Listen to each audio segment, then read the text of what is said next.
now for the Drew Sutton Leadership Show, lighting the way with real leaders, real stories, and real impacts. Because when leaders stop growing, the darkness wins. All right, welcome back to another amazing episode of the Drew Sutton Leadership Show. Today, we're asking the question, what if the biggest AI mistakes leaders are making is assuming that AI actually belongs everywhere? Because the future may not belong to the companies that are using the most AI. It may belong to the leaders who know where AI creates the most leverage. To answer this question, we have the amazing Anya Smith. She's the founder and CEO of Selfful, where she helps organizations build human-centered AI systems that are grounded in real workflows, internal knowledge, and measurable business outcomes. With nearly 7 years at Meta, at an MBA, and a master's degree in computer science, also the perspective of raising 3 boys while building a company, Anya brings a rare blend of technical insight and values-driven leadership to the future of AI adoption. So without further ado, welcome to the show, Anya. Unmute my mic. Thank you. Great to be here. Yeah. Okay, so I just want the audience to understand it's very cool because Anya has this perspective on AI. She's not, though she's extremely AI positive, she understands that it doesn't fit everywhere. And so we've had several very refreshing conversations about somebody saying, rather than pushing AI, we should step into companies and help them understand where AI fits and where it doesn't. I think it's very cool. And so super happy to have you on the show. Thank you. I really appreciate that. I was at Meta for 7 years, as you know, and I got the perspective, like, what is it like to be in a big organization where innovation is always happening? And then now as a startup founder, I get to see more of like on the ground things, like how are people actually incorporating the beginning stages of technology, right? So taking the learnings of the big companies and the small things. And it's such an exciting time because AI is obviously everywhere and there are a lot of possibilities, but I think there's also just way too much overhype.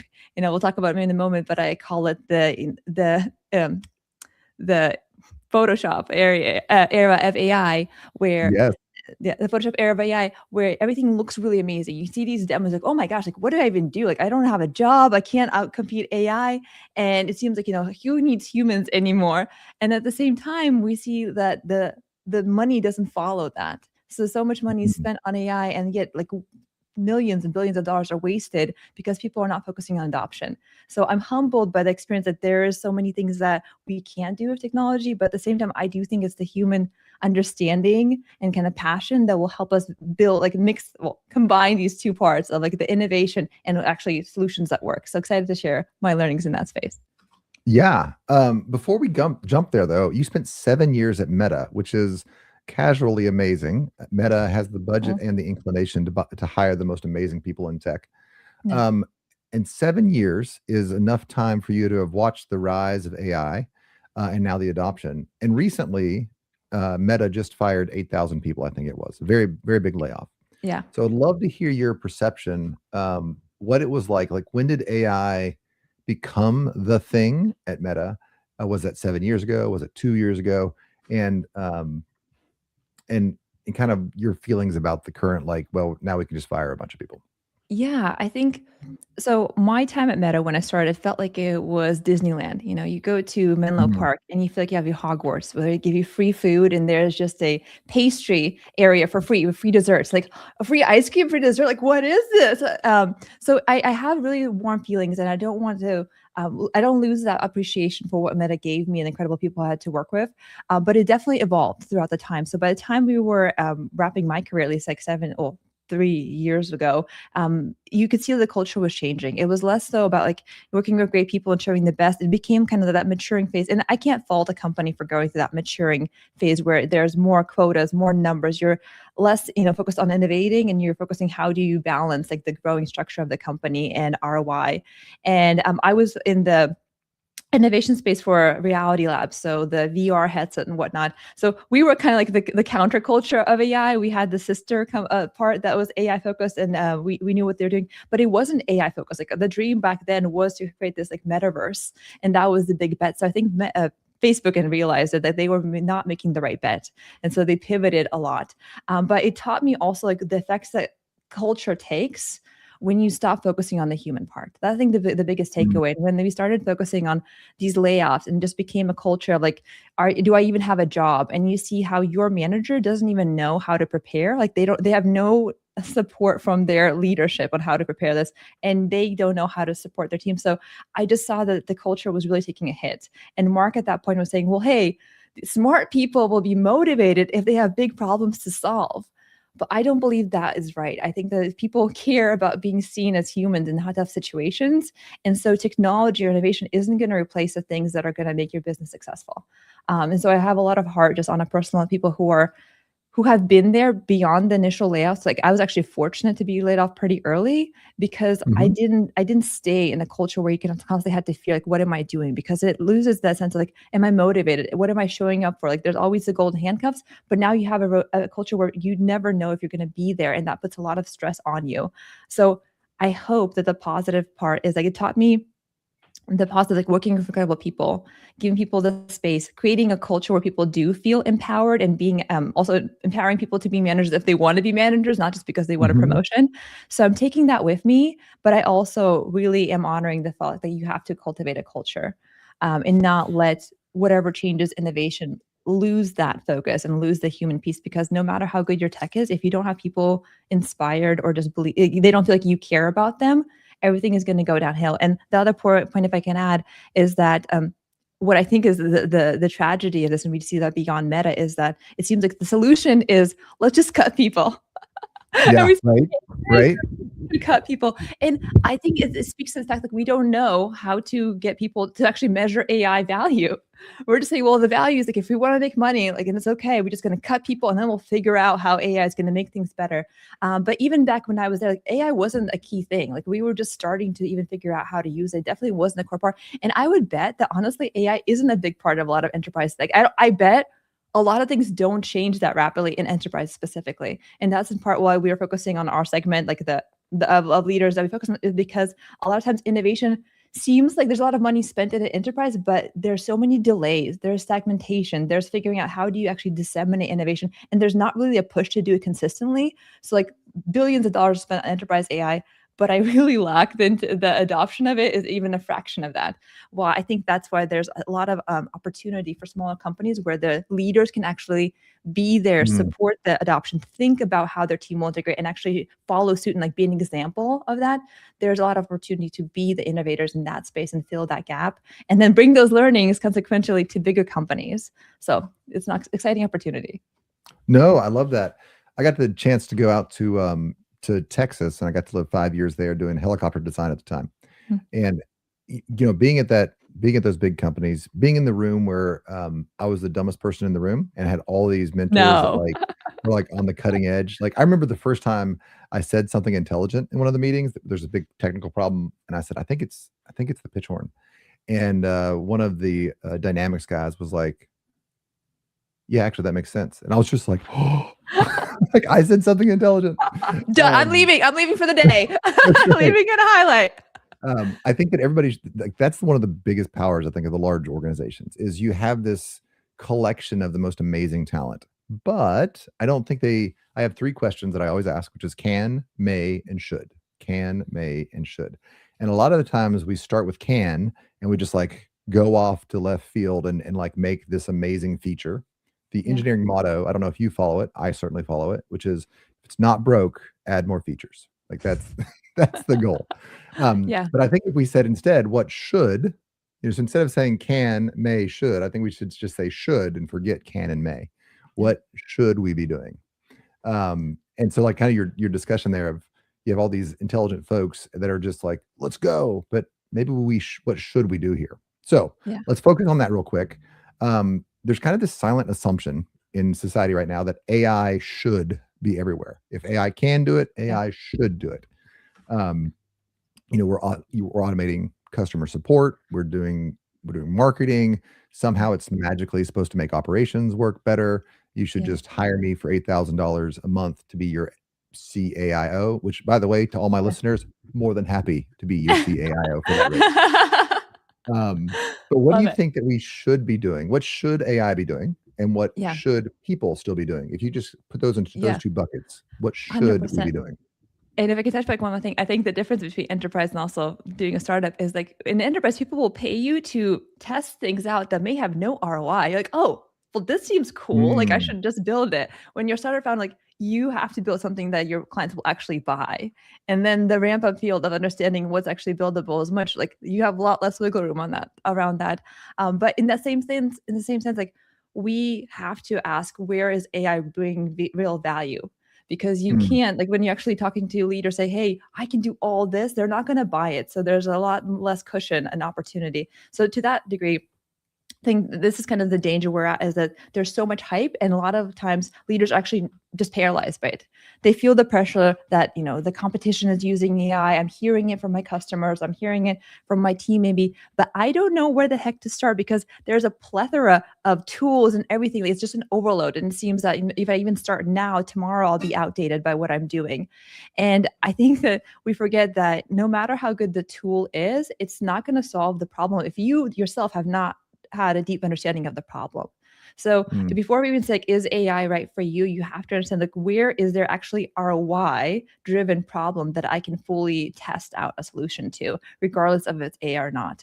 And then going to, like, simple principles of startup, like, what is the minimum way for me to test out, is this adding value? So for example, in our business, we did something that we're really excited about, is we didn't say, we pivoted into creating something custom in AI. And the cool thing right now, and that's really incredible time we live in, is that the cost of doing something uniquely identified to your company is much lower mhm, than it ever has been before. And I think people underestimate like how much more accessible it is right now. But at the same time, we don't start saying, "Hey, everybody needs custom AI," and that's not just because we can do it. We go in and ask leaders, like, what are 1 to 3 top problems that you have in mind, like, regardless of AI? Like, what are the ones, and how do you know that you can get ROI out of that? How would you measure that? So I think that is vital. Like instead of saying what tool should I be using, or thinking that AI is going to solve anything for you or everything for you, you have to be asking what is a problem that has concrete numbers tied to it, and then how would I test out that the solution would actually create something valuable for me? So that is should be the starting point of anything, because you might find like you don't even need AI for this. We're overthinking the solution. Maybe you need an Excel sheet. Like Excel's like, oh, it's like Excel could be fine for so many things. You could have something that runs Zapier automation with minimal AI. Like you really can do a lot more with less if you just break the problem into like, what are the steps that you need to do, what is actually driving ROI, and how can I test it as quickly as possible? Only then, like once you have an understanding of the problem and the output and the value tied to it, should you even be thinking about where AI fits in. Right. Like I described that there are 3 layers of AI right now. And the top layer is where top users can do things with like Claude and ChatGPTs. It's where you don't need to have access to the back end of the model to do something. You have an input output structure, and that works, great. You can create cool images now. You can do a lot more of Claude. You can do some coding, amazing stuff. And that works for like smaller businesses, people that want to do like simple things that they're okay if they spend a little bit more of their time prompting, adjusting, editing, connecting, kind of going back and forth in some of these redundant pieces, because it's not a huge cost. Then there's second layer of AI, which is the low code option, where you can create custom websites, custom apps, things that now can be built quickly for you to iterate on. And that's great too, because again, if you spend a couple of hours and you have there, somebody in your team wants to do that, you can create more without having to spend, months on what would take you previously. But the last layer of AI, which is where I think people underestimate, is that where you can have understanding of things like technical depth. Just because you created something and it looks good doesn't mean it's not going to break, right? There's not like just an UI and everything works. There's a whole backend structure with security, with like dependencies, with the things that can easily, break into like, what happened. And that's where the backend is really valuable. And you can't, like, everybody now is an AI expert or an AI transformation person, but do they know that part would be critical? So if you are looking for a solution that requires more complexity, where there's more risk, I would ask myself, especially regarding that, they're like, what would happen if shit breaks? Right? Like, what is it a kind of a task where nobody's going to see it? Then great. The first 2 layers are fantastic, because if something breaks, you're not holding huge responsibility or huge cost or mm. time Yep, commitments around yep, breaking it. yep. But if shit breaks, and that's like you lose a client, you use trust, you have some security or legal matters, like then that is not enough. And in those cases, I would really consider, is the person who is going to be guiding you, do they have like not like no offense to anybody, like, are they not just an expert in the last 12 months, but do they have the understanding in the back and like how do these things and dependencies work together and creating that structure? And that's where I'm really grateful. Like my head of AI is a Microsoft MVP. He's been working with Microsoft for decades right now. Like he's actually MVP in Microsoft Foundry, which is the AI kind of innovation space. So Hmm. not everybody has an RTOM or head of AI like that, but I would look for people who have those kind of expertise, right? They're not just, getting a certificate, but for that third layer of high dependency and risk, those are the things you want to explore and the people you want to have on your on around you to give you advice. But the really exciting things where I believe the value is that um, more and more people, I say, okay, if everybody uses Claude and ChatGPT, and I use them too, like I have absolutely nothing against Hmm. them, but as a business, how are you going to stand out? Right? In the age of ubiquitous Hmm. AI, like imagine everybody has the same tool. So what is going to make your business different? And that's where I think that we're seeing the shift to a more of a custom AI solution. So meaning I believe that the better AI understands your business, the better quality outputs you're going to have, the better systems you can create. So instead of what we're creating is not just like a black box of data where it goes somewhere and does something, gives you an output, but rather now this is a box that you specifically own as a business. It is trained on all of your material and it becomes dynamic because anytime you have a new email or process or playbook, your agents can now train on that and be up to date, right? So it's not a system that is lagging, that has to be like a word folder that you have to kind of update and delete, update, but it's something that becomes dynamic. And the amazing value of that is that your business then keeps evolving quickly and then you get to own that IP. And that's what actually a lot of businesses talk about. There's now like the rate of acceleration is actually slowing down. I don't know if people know that because the amount of AI, of data to train AI on is actually getting low, right? Because it's already trained on most of the data that is out there. So actually the speed of acceleration is slowing down in a lot of ways. And that's why AI is really hungry for private data. So be mindful of that, right? What you're putting into Claude and ChatGPT. And that's where I think the opportunity is going to be is like if everybody has the same tool, they're all trained on the same data and more or less you can do same things in a short amount of time on the first two layers.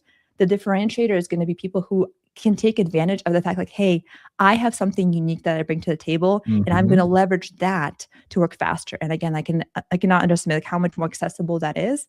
And again, you can add then the low code solutions and the trainings to make people not become AI experts when they work with this third level a process that we create, but something they can now like, chat with. Like now they have their custom structure, they can ask it questions, they connect it to the tools, and that system keeps refining, right? It becomes that amazing flywheel where data now can lead to insights, not just like data in an output. And you're like, well, I don't know what happened.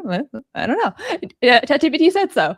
But now you have data insights and then, improvement. And it becomes this places where the improvement then feeds into better data, better insights, better kind of improvement opportunities. And I'm really excited about where that's going to lead to the companies that are looking at that. And maybe I'll mention one more thing. This is all exciting, but I can imagine to somebody who's maybe less dorkish than I am or a very busy CEO, like, that sounds cool, but I have a million other priorities. And what we try to do that has worked so far is that we focus like, what is the one next step? Right. I don't think that AI is something you need to like have this, 12-year, 12-year outlook on immediately. For a lot of businesses, at least like SMB space that we're focusing on, it needs to be like, what is the one next measurable step we can take? Because if you stop like overlooking and making this like a hype, huge thing and just focus on small tests, you will be able to learn a lot more like where does the AI actually provide most value to us, because usually you would start with like the biggest ROI case. You would also understand how can you create the trust and experience to ingrain your team into this, right? A lot of times our process includes understanding the use case where we involve the leader and their team into the discussion about that in the discovery process. We understand the data that they're using because you might have a solution, but you may not have the right data for it. And that's really important Hmm. to know before you spend more money. And then the dependencies and architecture and connections that you want to make. But even going through that process, you're going to learn a lot more about how is your team approaching this? Like, where are maybe potential frictions? What are the questions I need to be asking? Where do I need to have clarity? Who do I need to have as a champion? And I think this approach of like starting small, something if a complete system, getting your team involved, and then going through the process of actually iterating, improving, and showing, that builds trust. And that is the amazing foundation where you can take the next step. So AI, my hope, it doesn't have to be this overwhelming thing. It could be starting with a concrete, measurable outcome you want to have, concrete actions that you can test in a short amount of time, and that will build the trust and the foundation for your team to then evolve in this space. Yeah, no, actually, as you're describing all that, it reminds me of the challenge of onboarding people. So, most of my clients or most of my prospects, the first conversation we have is, well, do you do marketing? Which, yes, I do marketing. It's not my favorite part of the job, but it Yeah. is intricately linked to what you do. So I do it as a service. The second thing they always say is, I can't find good help. My techs are bad. My computer guy doesn't get it. My receptionist is about to leave. My key, whatever. It's always a manpower problem. Yeah. And the challenge of manpower is not just the sourcing of the people. It is once they get here, they just don't get it. That's what I get a lot. They just don't get it. Well, Mhm. I think that you didn't get it when you started. and Mm. and so onboarding them and training them, getting them Mm. spooled up on your data set. Now we would call that training. And if you're training a new salesperson, they have to go through the presentations. They have to get familiar with your processes. They have to know what you can do and your capabilities. That's kind of like what AI. We have to train AI how to interact with the data that we've given it. Sometimes we don't have good data. Sometimes we don't have good processes. And Yeah. AI can help with both pieces of that, but it's still on me, the business owner, Yeah. to think through what exactly, and you mentioned this with the ROI, what exactly do I want this new hire to do for me? Yeah. I think a lot of times the business owner, aren't clear on that. And so then we get this great new PhD student, which in this case would be AI. And we're Yeah. like, well, it doesn't really give me what I want. Well, Yeah. do you know what you want? Do you know exactly what you wanted that person to do for you? And did you give them the data that they need? I always tell my clients, you got to tell your people where to stick it. That is to say, this is when you create this piece of data, stick it in this folder, and I will approve it, and then I will Yeah. stick it in this folder. Yeah. And I always encourage the employees to tell their boss where to stick it as well, because we've all wanted to tell our boss where to stick it. I love that. It reminds me that like AI and I mean anything, like there's so much a leadership component to it. If the common denominator, everything is not working around you and people is you, that probably forced the question like, well, what part do you have in it? And I think as a leader, we should also take responsibility, even if it's something that seems like, oh, it's them. We should always say, well, how could I have done something better?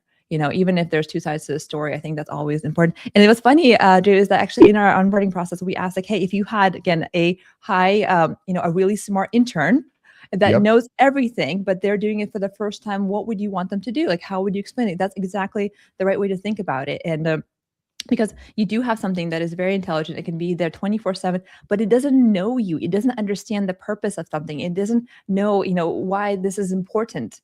And by creating that structure, you're going to make everything more valuable. And I just saw an article about that, like agents, right? Somebody saying don't create more agents, right? Because agents in themselves aren't solving the complexity problem. Like they can only absorb so much, like a limited amount of data, right? Like they're good for short things, but people make it overly complex. Like I want you to do everything, one agent.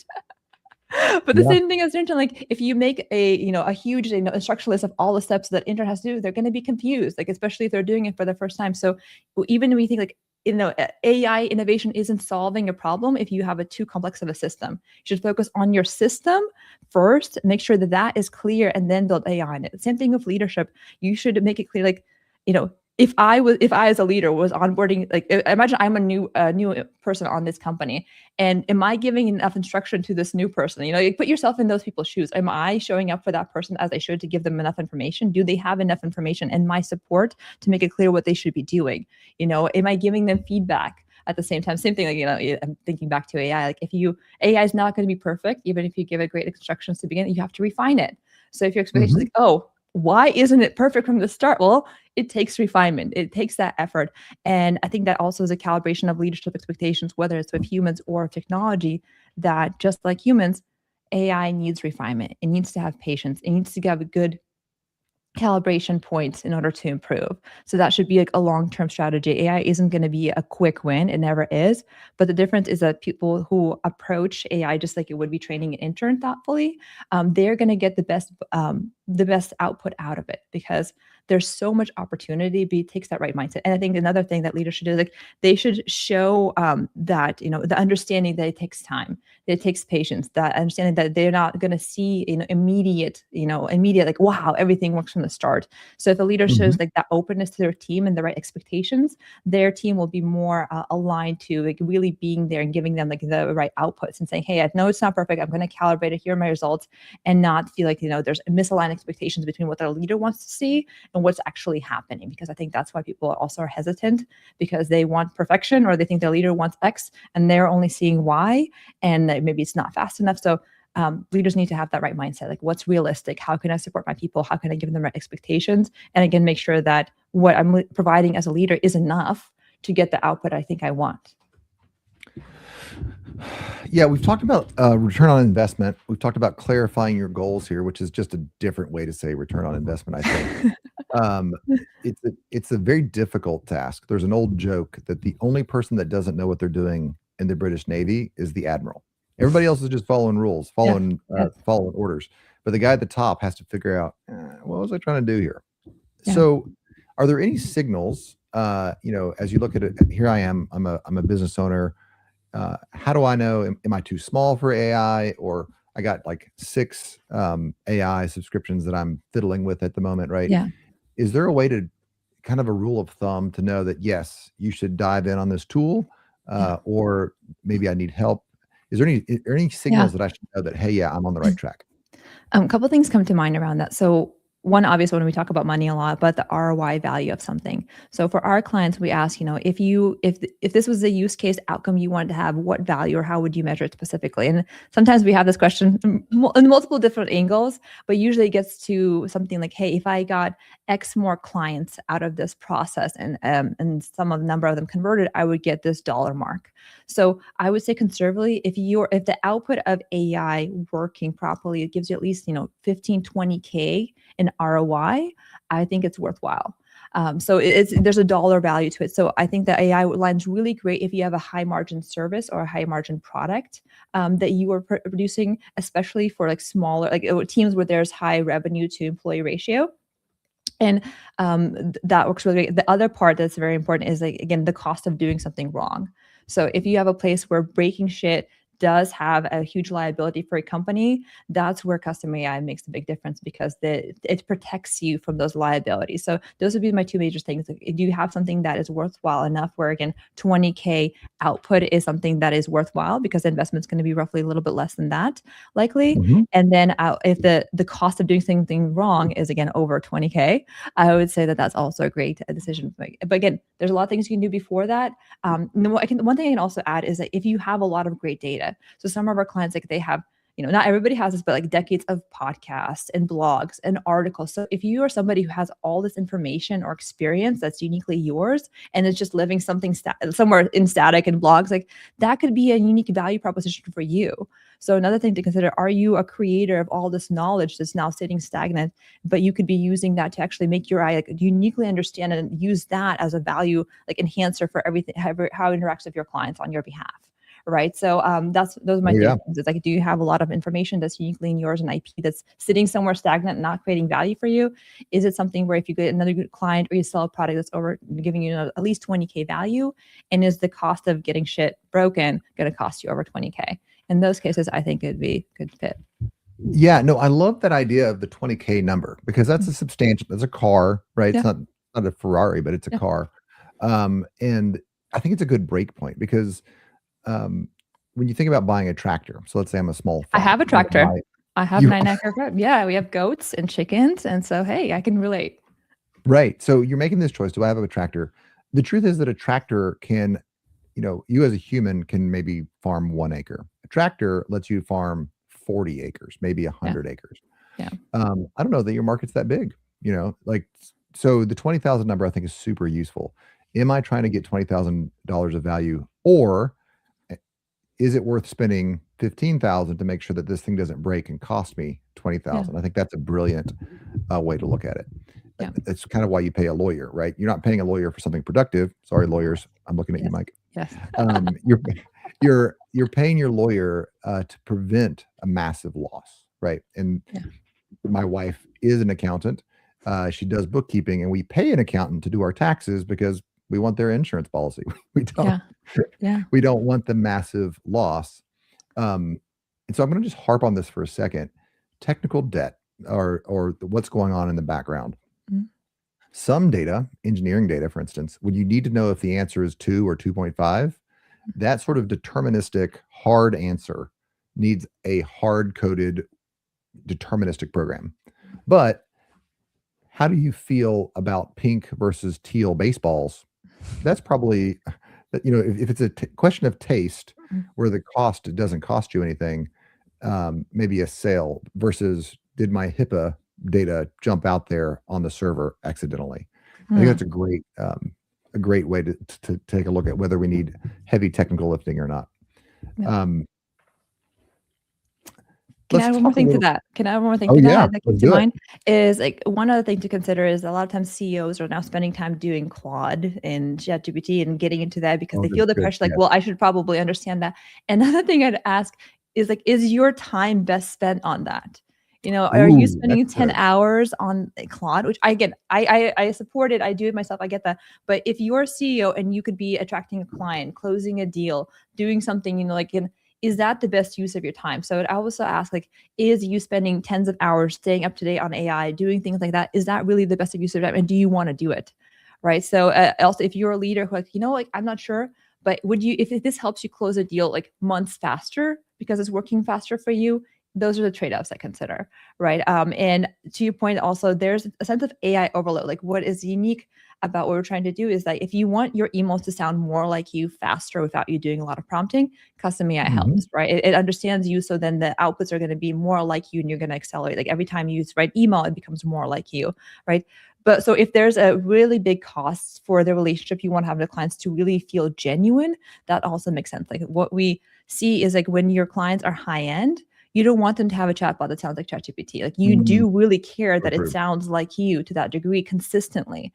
And it's hard to do that without having the proper structure and kind of like foundational steps, because people like underestimate, especially book writers, like, oh, I'm just going to train it on my book, like my ChatGPT and my Claude. I'm putting my book there. But people don't realize that actually ChatGPT or those systems are horrible at understanding large content. You can put it in there and it'll say it loads, but what's happening behind the scenes is like it's not fully understanding your book to the detail that you like want to, and also can't Mhm. retain that, right? So as you go through the chat and it starts maybe decently okay, but then it's gonna the quality and the hallucination is gonna start. The quality is going to go down. The hallucinations are going to start going up. So there's those things about quality. So if you're somebody who's spending like hours training on your book on ChatGPT, like what else could you be doing with that time? Right. Those Mm. are the things that we have to think about, the value of our time and also the quality of the AI we want to get as an output, because we all know that we get all these spam with AI and people are now more sensitive to it. Like they're just going to be, no, I'm not responding to this. I see a dash, that's AI. So there's higher sensitivity that we also are seeing as a resistance. And we have to think about how can we provide better things at scale that have that better quality where it goes beyond that automatic AI rejection.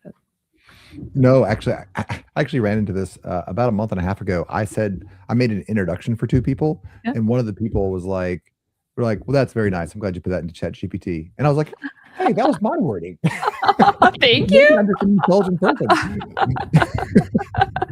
No, AI no, is trained on Drew. yeah, AI is trained on. Yeah, maybe that's what's going on. That's funny. All right, well, cool. You got this cool little tool. I'm gonna show this to the audience here. I've already dropped it in the comments. So Thank you. Thank you. you go to selfful.io, AI worth it. And this is a great little tool for you to decide, for my organization, how AI ready am I? Am I Mhm. on this side of the scale or am I on this side of the scale? Talk to us a little bit about why you made this and what it helps people understand. Yeah, as part of our actual client process, we go through a pretty in-depth discovery process to say, like, hey, how well do you have a use case? Is it aligned to ROI? What are the dependencies like? And I know that most people won't want to spend 8 hours of me before meeting me to say, like, is this something for me? So we create a much more condensed version of this that still gets us the same question. And the output it wants to give you is like, hey, is this something that aligns to you because you have, risk or security or things like that? And if it's not, wherever you're at, it's giving you recommendations like what can make you more aligned to having like a more complex AI solution. Or it can say, hey, you're perfectly great where Mhm. you're at. Maybe if you get to this point, it will be the right time to consider AI. So it's meant to give people clarity. Like that's what we really want leaders to have, is like a sense of like what is the right thing for them now, and what can make them more prepared for the next step, and when is that next step. So again, a Yeah. couple of minutes, hopefully give leaders a little bit more clarity in the sense like, hey, I'm where I need to be, or I could be doing this. And if I'm ready for this, what can make that a little bit better? No, I love this, and I love this sort of an assessment, and actually, you and I worked a little bit Yeah. on it, and you You made it tested it out. for Thank you kind so of for much. the You made it audience. better. You made it Yeah. better, Drew. I appreciate that.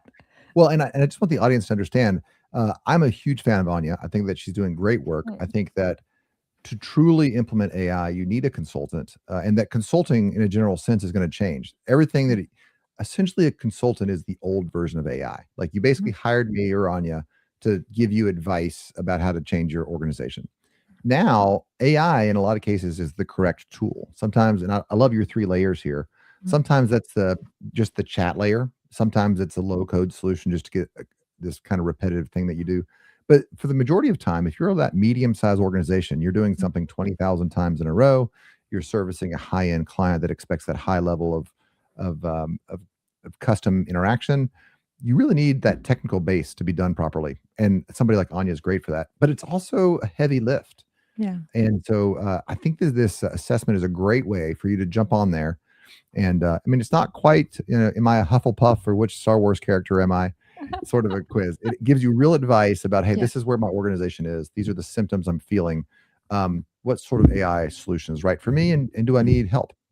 It's a great way to jump in there.